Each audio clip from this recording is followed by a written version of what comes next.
तो प्रोग्राम दिए थे बनाने के लिए लास्ट क्लास में लूपिंग पे ना,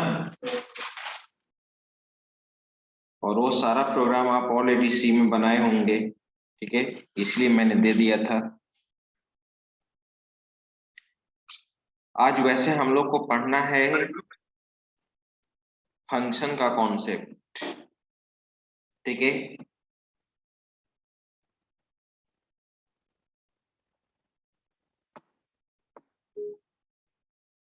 सभी लोग हेडिंग दे दीजिए फंक्शन।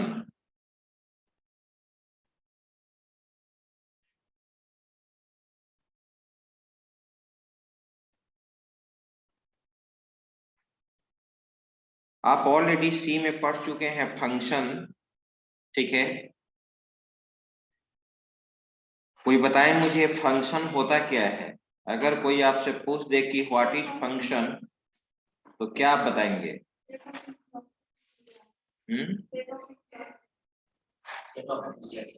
सेट ऑफ इंस्ट्रक्शन, तो उसको प्रोग्राम भी कहते हैं। सेट ऑफ इंस्ट्रक्शन को तो प्रोग्राम भी कहते हैं। आप लिख दीजिएगा कि set of instruction is called function.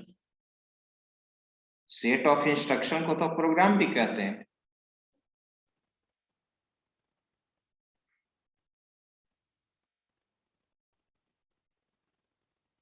Online students कोई बताइए what is function. Function is a module of the program. Function is a module of program. Very good. और कोई? सर यह फंक्शन एक ग्रुप ऑफ स्टेटमेंट होता है sir, जो perform multiple perform task perform करता है। Very good. सर यह फंक्शन क्या होता है आप जानते हैं? User define. Function is A block of a statement, ठीक है। Function is A block of a statements which is used to perform any particular task according to requirement, ठीक है। किसी भी ना किसी फंक्शन का एक पार्टिकुलर पर्पस होता है, ठीक है। जैसे आप प्रोग्राम में यूज करते हो, सी में आप यूज किए हैं प्रिंटफ, तो प्रिंटफ फंक्शन का एक पार्टिकुलर पर्पस है, ठीक है। स्कैनफ फंक्शन का एक पार्टिकुलर पर्पस है। strcpy फंक्शन का एक पार्टिकुलर पर्पस है कि इसको स्ट्रिंग को कॉपी करने के लिए यूज करेंगे। strlen का एक पर्पस है कि स्ट्रिंग का लेंथ निकालेगा, ठीक है। तो जिस तरह से आप प्री डिफाइंड फंक्शन यूज किए हैं, हर प्री डिफाइंड फंक्शन का एक पर्पस होता है, राइट।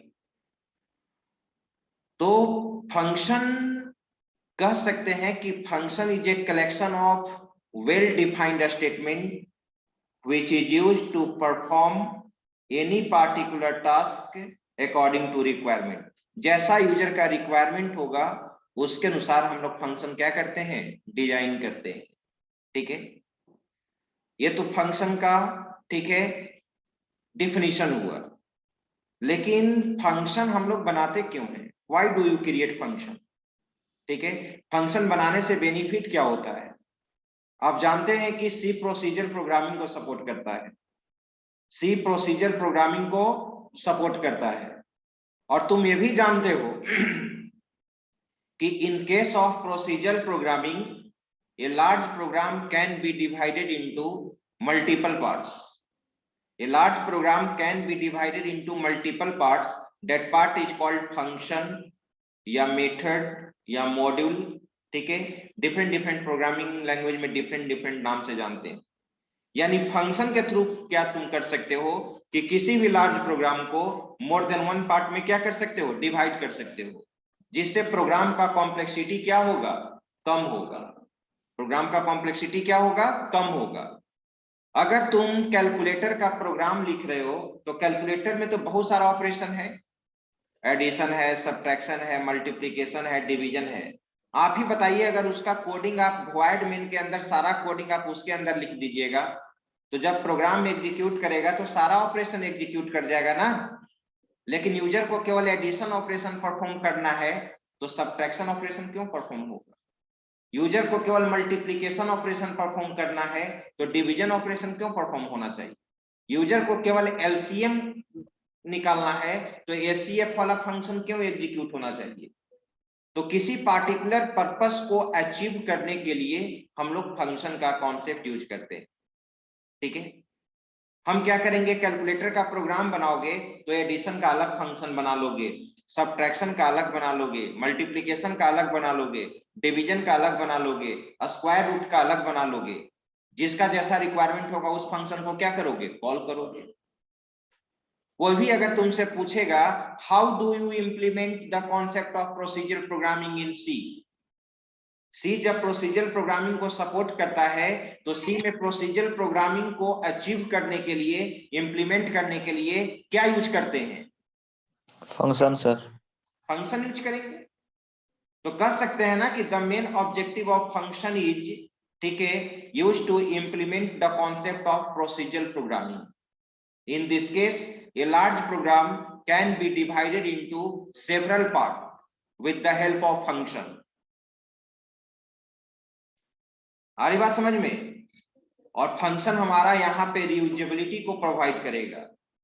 एक बार अगर फंक्शन बना लेंगे तो जहां पे उसको जरूरी होगा वहां पे तुम कॉल कर सकते हो ना। हम एलसीएम नाम, ठीक है, मैथमेटिकल, बहुत सारा सी में मैथमेटिकल फंक्शन है, लेकिन एलसीएम निकालने के लिए मैथमेटिकल फंक्शन नहीं है, एसीएफ निकालने के लिए मैथमेटिकल फंक्शन नहीं है। तो आप अपना फंक्शन बना लो ना, एलसीएम नाम का एक फंक्शन बना लो, एसीएफ नाम का एक अपना फंक्शन बना लो, अपना हेडर फाइल बना लो, अपने हेडर फाइल में उसको क्या कर लो, इंक्लूड कर लो, रख दो। ठीक है, और जहां रिक्वायरमेंट होगा उस हेडर फाइल को इंक्लूड करेंगे और फंक्शन को क्या कर लेंगे, कॉल करेंगे। क्या आपने सी में अपना यूजर डिफाइंड हेडर फाइल बनाया है? How do you create user defined header file? जिस तरह से हैश, जिस तरह से stdio.h है, math.h है और string.h है, क्या आपने अपना math.h के जगह पे क्या आप अपना mathematics.h बनाया है अपने हेडर फाइल?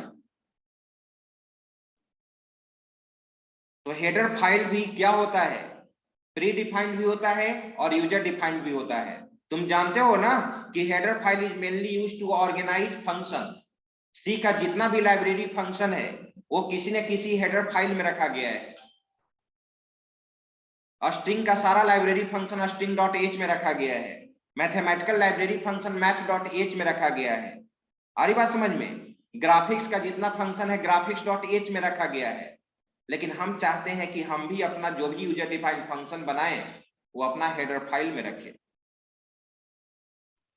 ठीक है, तो हम लोग को यहाँ पे जावास्क्रिप्ट में फंक्शन का कॉन्सेप्ट पढ़ना है, क्योंकि जो भी अब हम लोग जीयूआई मोड में वर्क परफॉर्म करेंगे, ठीक है, HTML फॉर्म यूज करके जो भी ऑपरेशन परफॉर्म करेंगे, मार्कशीट बनाओगे, सैलरी स्लिप बनाओगे या कोई भी फॉर्म, यूजर रजिस्ट्रेशन फॉर्म बनाओगे, ठीक है, जो भी विंडो फॉर्म बनाओगे, ठीक है, उसमें हम लोग को फंक्शन का कॉन्सेप्ट यूज करना होगा। तो ये तो फंक्शन का डिफिनीशन था जो मैंने समझा दिया और आपने सी में भी पढ़ा है। फंक्शन का एक होता है फंक्शन आर्किटेक्चर।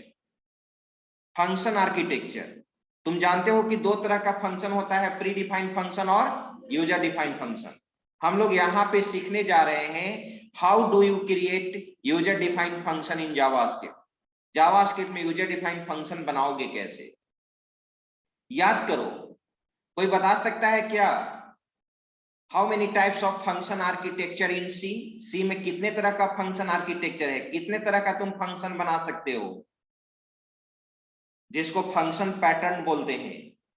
एनीबॉडी? कोई?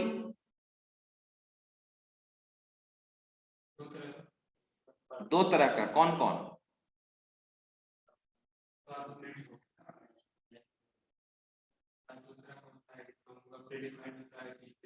वो तो हो गया प्री डिफाइंड, यूजर डिफाइंड। आप तो यूजर डिफाइंड की बात कर रहे हैं, मैं तो यूजर डिफाइंड का बात कर रहा हूं। यूजर डिफाइंड फंक्शन का कितना आर्किटेक्चर हो सकता है?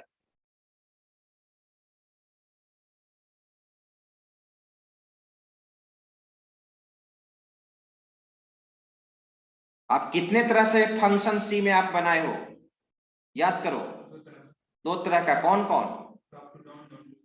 अरे वो तो अप्रोच है यार, वो तो टेक्निक है।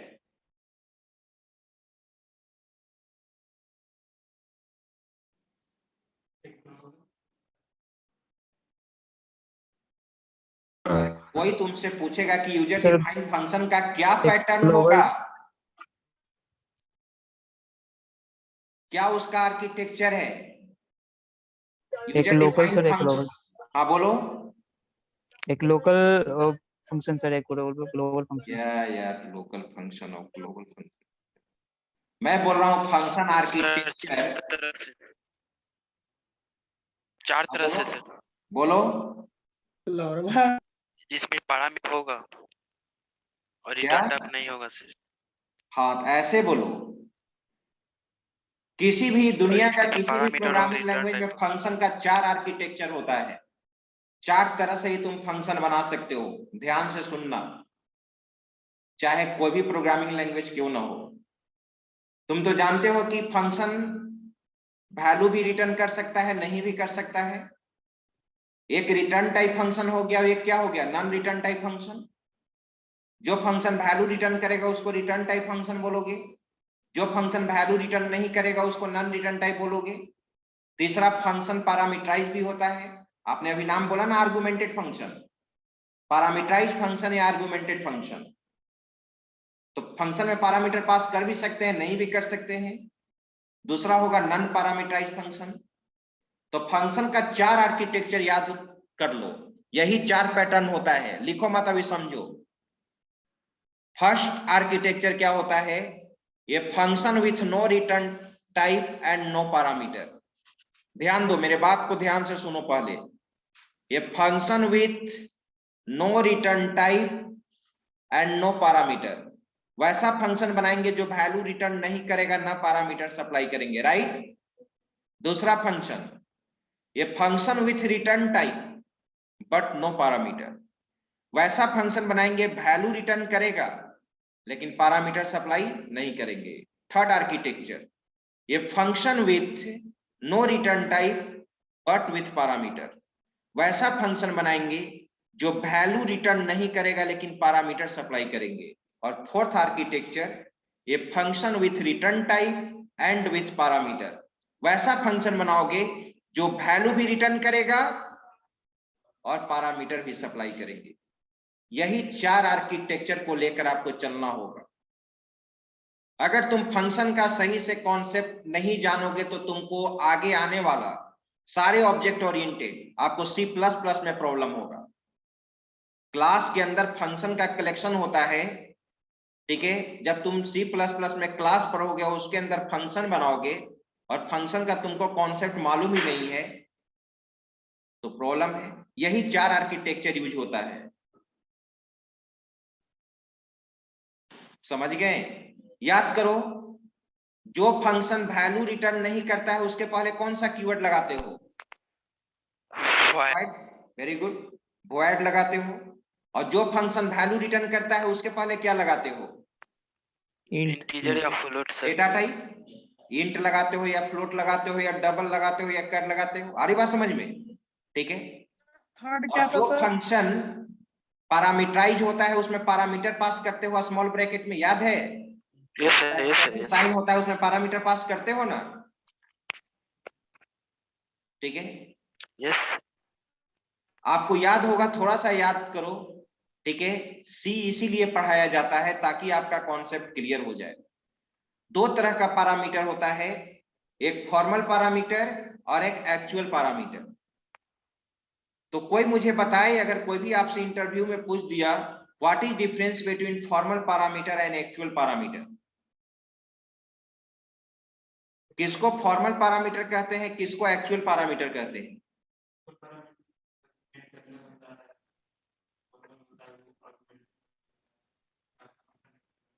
Very good, very good. यानी फंक्शन बनाते समय जो पैरामीटर सप्लाई करते हैं that is called formal parameter, very good. और फंक्शन को कॉल करते समय जो पैरामीटर सप्लाई करते हैं उसको एक्चुअल पैरामीटर कहा जाता है। फंक्शन क्रिएट भी होगा और फंक्शन कॉल भी होगा। तुम जानते हो कि फंक्शन बनाते समय जो पैरामीटर तुम सप्लाई किए हो उसका वैल्यू कब सप्लाई करोगे, कॉल करते समय। अगर फंक्शन हम बनाए हैं फाइंड एट नाम का और दो पैरामीटर सप्लाई किए हैं, तो उसको कॉल करते समय दोनों पैरामीटर का वैल्यू सप्लाई करोगे ना। तो फंक्शन को कॉल करते समय जो पैरामीटर का जो वैल्यू सप्लाई करते हैं that is called actual parameter. और फंक्शन बनाते समय जो पैरामीटर पास करते हैं उसको क्या करते हैं, formal parameter. Formal parameter local variable की तरह काम करता है, ये हमेशा याद रखना।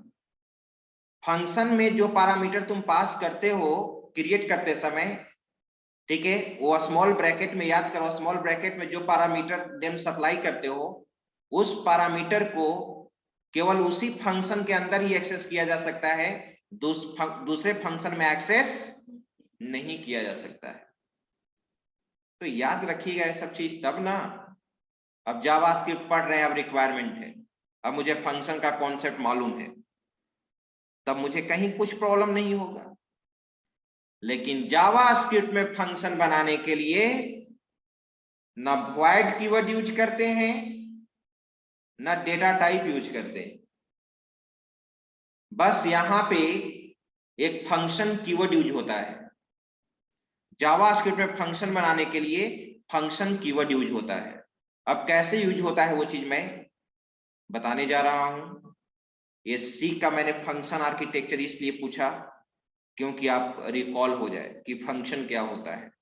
देखिए मैंने नेक्स्ट बैच में पढ़ाया है, यही है फंक्शन आपका, ध्यान दीजिए आप, ठीक है, वही चीज मैंने लिखवाया है, ध्यान देते जाइएगा। Function is used to perform any particular task according to requirement. In this case, we write block of statements to perform या achieve या solve problem according to user. ठीक है, it is created with the help of function keyword. JavaScript में कोई भी तुमसे पूछेगा how do you create user defined function, तो तुमको बताना होगा फंक्शन कीवर्ड के द्वारा हम लोग फंक्शन बनाते हैं। ठीक है, सिंटेक्स देखो यहां पर, फंक्शन कीवर्ड, इसके बाद फंक्शन का नाम दोगे और इस स्मॉल ब्रैकेट में पैरामीटर लिस्ट होगा। क्या होगा, पैरामीटर लिस्ट। इसको स्क्वायर ब्रैकेट में लिखे हैं। सिंटेक्स में स्क्वायर ब्रैकेट में लिखने का मतलब क्या होता है, सिंटेक्स, प्रोग्रामिंग सिंटेक्स में स्क्वायर ब्रैकेट में लिखने का मतलब क्या होता है, ऑप्शनल। वेरी गुड, ऑप्शनल, यानी दे भी सकते हैं नहीं भी दे सकते हैं। जब तुम पैरामीटराइज बनाओगे तब पैरामीटर लिस्ट दोगे, अगर नॉन पैरामीटराइज बनाओगे तो देने की जरूरत नहीं है। स्टार्टिंग कर्ली ब्रेस में हम क्या लिखेंगे, ब्लॉक ऑफ स्टेटमेंट्स। रिटर्न देखो यहां पर, रिटर्न को भी मैंने ऑप्शनल में लिखा है। अगर तुम रिटर्न टाइप याद करो, सी में जो फंक्शन आप रिटर्न टाइप बनाते थे लास्ट में क्या लिखते थे, रिटर्न कीवर्ड लिखते थे ना, याद है, ठीक है। और जो नॉन रिटर्न टाइप होता था उसमें रिटर्न कीवर्ड यूज नहीं होता था, ठीक है। तो तुम रिटर्न टाइप बनाओगे, फंक्शन के थ्रू वैल्यू रिटर्न कराओगे तो रिटर्न कीवर्ड यूज करोगे नहीं यार, ठीक है। और नॉन रिटर्न टाइप यूज करोगे तो नहीं करोगे। देखो तो यहाँ पे फर्स्ट आर्किटेक्चर में तुम देखो, ये function with no return type and no parameter, वैसा फंक्शन बनाने जा रहे हैं जो वैल्यू रिटर्न नहीं करेगा और ना पैरामीटर सप्लाई करेंगे। तो सिंटेक्स तुम देखो, फंक्शन का नाम क्या दिए, फाइंड एट। फंक्शन का नाम देना चाहिए मीनिंगफुल, जिससे रिलेटेड तुम फंक्शन लिख रहे हो। अगर प्राइम नंबर चेक करने का फंक्शन लिख रहे हो तो चेक प्राइम दो, आर्मस्ट्रॉन्ग नंबर का फंक्शन लिख रहे हो तो चेक आर्मस्ट्रॉन्ग दो, एरिया कैलकुलेट करने का फंक्शन दे रहे हो तो फाइंड एरिया, कैलकुलेट एरिया। नाम मीनिंगफुल होना चाहिए ताकि नाम से ही पता चल जाए। आ रही बात समझ में। अब str_len, strcpy, strcmp पता चल जाता है ना कि दो स्ट्रिंग को कंपेयर करना है। strrev रिवर्स के लिए, strlwr लोअर केस के लिए, strupr अपर केस के लिए। आ रही बात समझ में। तो फंक्शन का नाम क्या होना चाहिए, मीनिंगफुल होना चाहिए। तो फंक्शन फाइंड एट नाम का फंक्शन मैंने बना लिया। स्टार्टिंग कर्ली ब्रेस में देखो, ठीक है, var a equal to 10, b equal to 20, add equal to a plus b, document dot write addition equal to add. ये फंक्शन हमारा बन गया, फंक्शन ये बन चुका है। तो ये फंक्शन का ब्लॉक ऑफ स्टेटमेंट तभी ना एग्जीक्यूट करेगा जब तुम फंक्शन को कॉल करोगे। कैसे आप सी में मेन में कॉल करते थे ना। तो अब यहाँ पर देखो हाउ टू कॉल। तो फंक्शन को कॉल करने का तरीका क्या है, फंक्शन नेम देंगे और सेमीकोलन देंगे, फंक्शन क्या हो जाएगा, कॉल हो जाएगा, जो आप सी में करते थे। दूसरा आर्किटेक्चर देखा जाए, ये function with return type but no parameter. वैसा फंक्शन बनाओगे जो वैल्यू रिटर्न नहीं करे, वैसा फंक्शन बनाओगे जो वैल्यू रिटर्न करेगा लेकिन पैरामीटर सप्लाई नहीं होगा। ठीक है, एग्जांपल में देखो, फंक्शन फाइंड ऐड नाम का फंक्शन बनाया, var a equal to 10, b equal to 20, add equal to a plus b। अब इसमें प्रिंटिंग का काम नहीं किया जा रहा है, जो ऐड में वैल्यू आएगा उसके वैल्यू को क्या करना है, रिटर्न कराना है। तो किसी भी फंक्शन का वैल्यू किसके थ्रू रिटर्न कराते हैं, रिटर्न के द्वारा। तो रिटर्न किसका वैल्यू रिटर्न करेगा, ऐड का वैल्यू, इसी में ना रिजल्ट है। अब इसको कॉल करो, हाउ टू कॉल। तो किसी भी प्रोग्रामिंग में रिटर्न टाइप फंक्शन को कॉल करने का दो तरीका होता है। किसी भी प्रोग्रामिंग लैंग्वेज में फंक्शन रिटर्न टाइप फंक्शन को कॉल करने का दो तरीका होता है। ये तो क्लियर है ना कि रिटर्न टाइप फंक्शन को कॉल करेंगे तो वैल्यू रिटर्न करेगा, नहीं करेगा, करेगा ना। ठीक है, तो जैसे तुम याद करो सी में str len यूज करते हो, str len क्या करता है, स्ट्रिंग का लेंथ निकालता है। अगर str len में वेलकम दे देंगे तो वेलकम में 7 कैरेक्टर है तो 7 रिटर्न करेगा ना जी। तो 7 रिटर्न करेगा तो इंटीजर टाइप का वैल्यू रिटर्न करता है ना।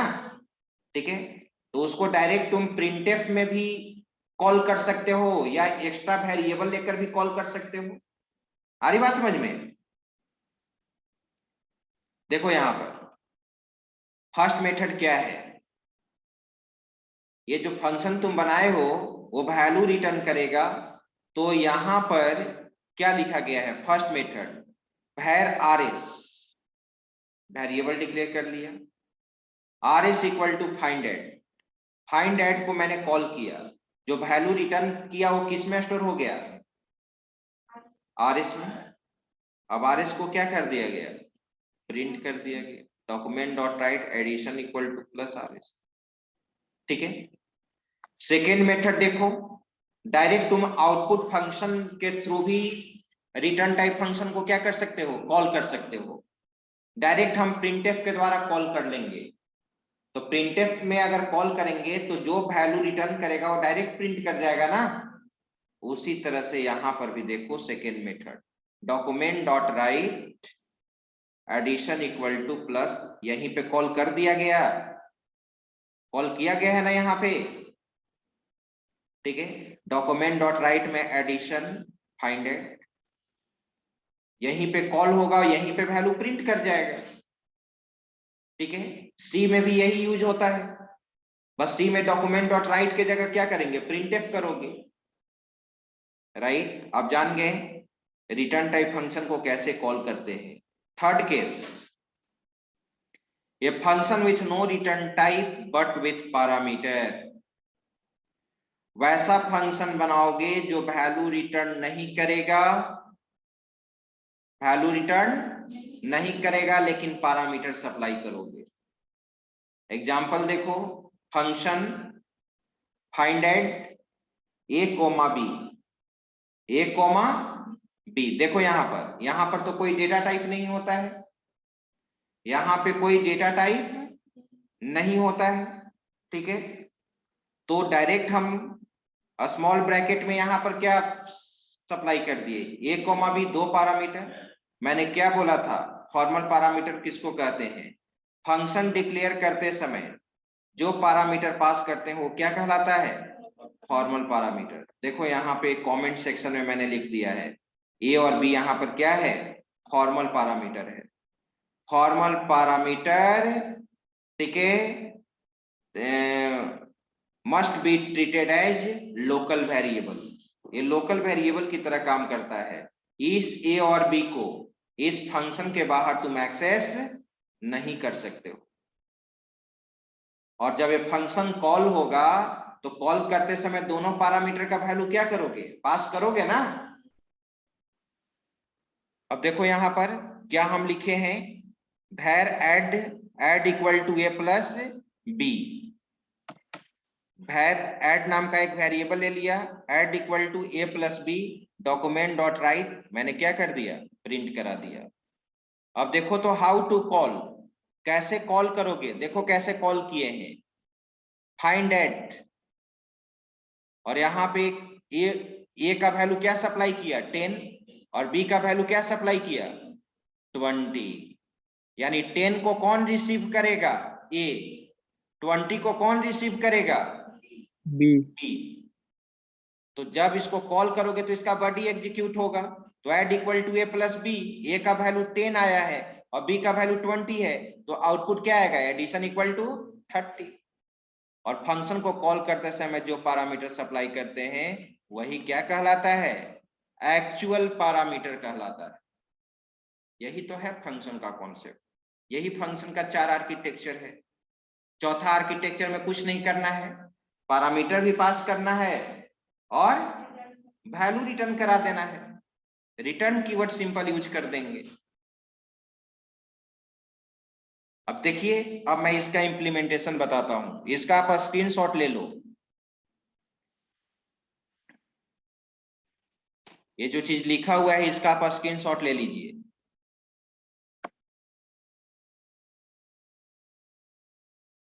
स्क्रॉल करें। Yes sir. चलिए फिर से लीजिए स्क्रीनशॉट।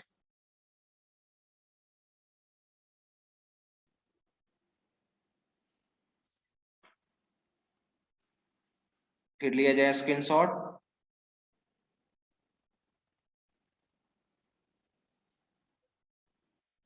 लास्ट यही है। अब देखिए मैं इसका इंप्लीमेंटेशन करने जा रहा हूं, बहुत ही सिंपल। आप स्टार्ट कर दीजिए एडिटर।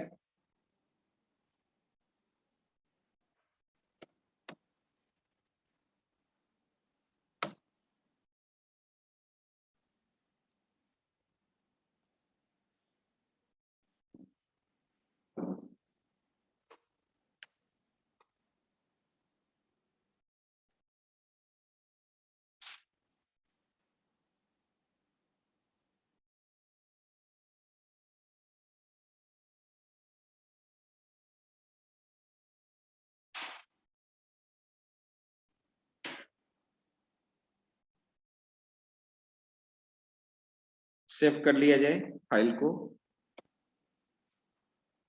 आप अपने फोल्डर में चलिए, ये आप ही का फोल्डर है, आप ही का फोल्डर है। यस। मैंने यहाँ पे, ठीक है, एक प्रोग्राम मैंने बना दिया, लूपिंग पे ही कोई प्रोग्राम मैं बना देता हूं। क्या एडिशन तो सिंपल है, कोई दूसरा ही प्रोग्राम बना देते हैं। बना सकते हैं, लेकिन अभी आपको मेन है कि आप ऐसा नहीं कि आप उसके लॉजिक में ही उलझे रहें, पहले फंक्शन का कॉन्सेप्ट देख लीजिए।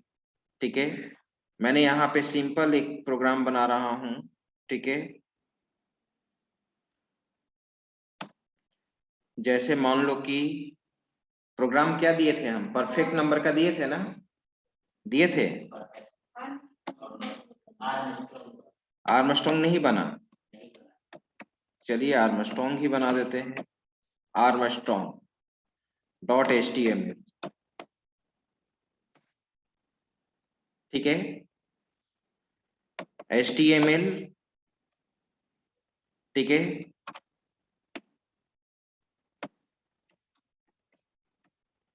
Armstrong number. अब एक चीज आपको याद रखना है, फंक्शन, अब जब भी हम लोग फंक्शन बनाएंगे, तो अभी तक आप कोडिंग जावास्क्रिप्ट का बॉडी टैग के अंदर ना हेड टैग यूज करते थे, बॉडी टैग के अंदर ना स्क्रिप्ट टैग यूज करते थे। अब हम लोग फंक्शन जब बनाएंगे तो स्क्रिप्ट टैग के अंदर ही बनेगा, लेकिन स्क्रिप्ट टैग को हम हेड टैग के अंदर रखेंगे। स्क्रिप्ट टैग को कहां रखेंगे? हेड टैग के अंदर रखेंगे, याद रखिएगा। स्क्रिप्ट, ठीक है। अब मैं फंक्शन बना रहा हूं। फंक्शन बनाने के लिए फंक्शन कीवर्ड यूज करते हैं, चेक आर्मस्ट्रॉन्ग। जो सी का लॉजिक है वही मैं लॉजिक लिख रहा हूं, एग्जैक्ट भैर एन में हमारा नंबर इनपुट होगा, ठीक है। सम करना, डिजिट का क्यूब करते हैं ना, तो सम करना होगा। सम में मैंने 0 रख दिया, ठीक है। और इसके बाद डिजिट रिमाइंडर निकालना होगा और एक और वेरिएबल लेना होगा नम। इतना ही वेरिएबल का जरूरत है। आप रन टाइम इनपुट ले लीजिए, n equal to parse int, ठीक है। प्रॉम्प्ट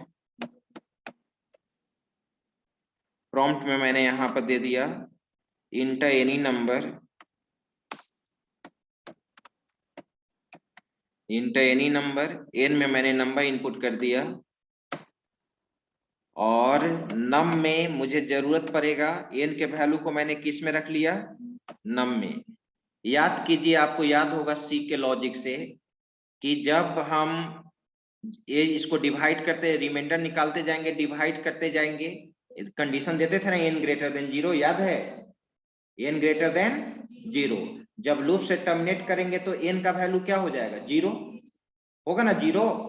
तो कंपेयर करने के लिए आर्मस्ट्रॉन्ग नंबर वही होता है ना कि डिजिट का क्यूब निकालने के बाद अगर सम वही आ जाए, वही नंबर। जैसे 153 क्या है आर्मस्ट्रॉन्ग नंबर?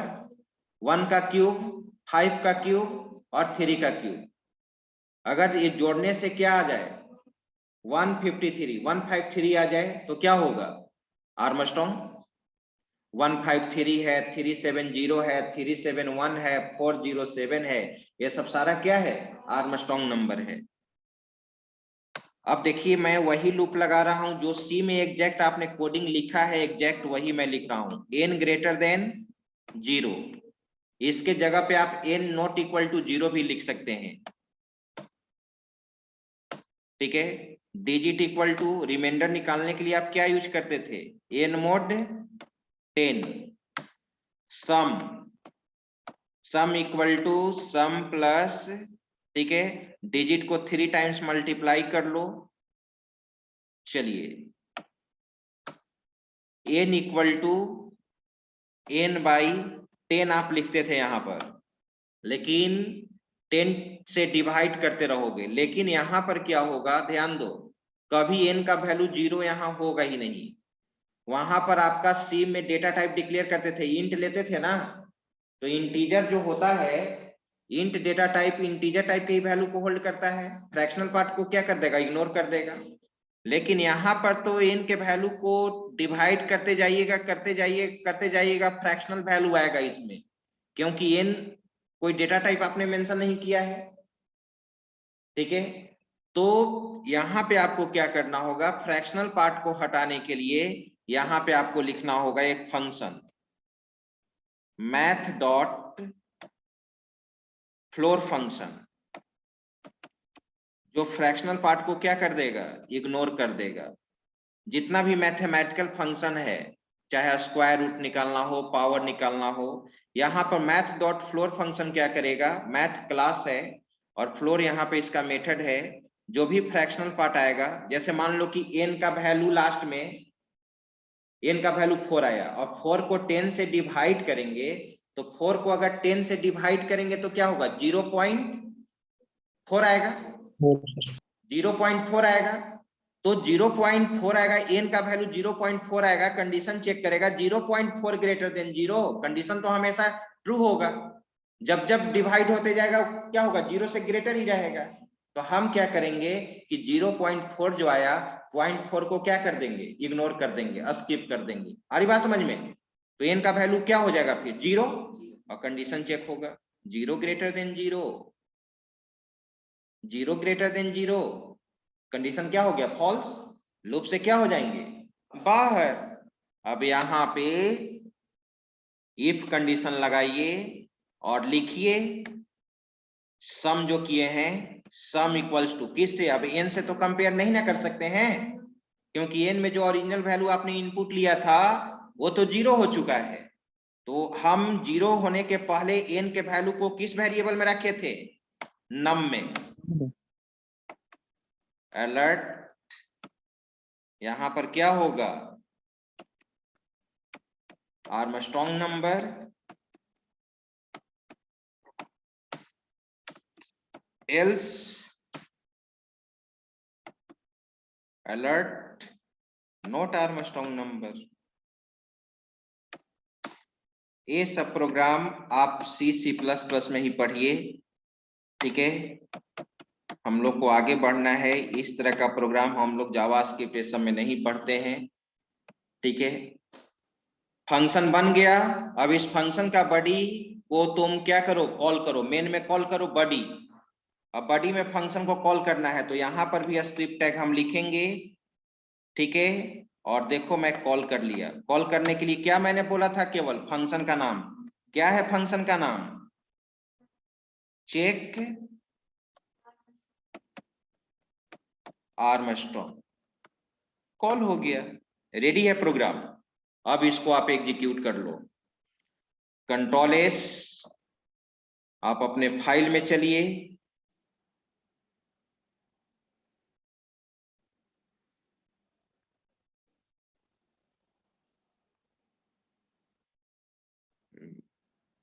PSCIT ये है ना 2023, जावास्क्रिप्ट को किस नाम से बनाए थे, आर्मस्ट्रांग।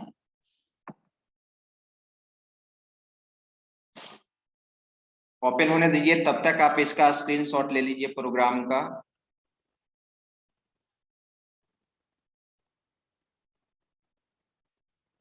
स्क्रीनशॉट लिया जाए इस प्रोग्राम का।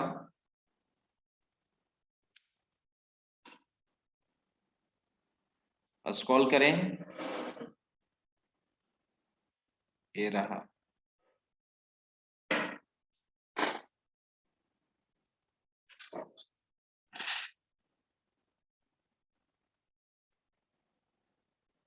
फंक्शन कॉल होगा, इनपुट लेगा,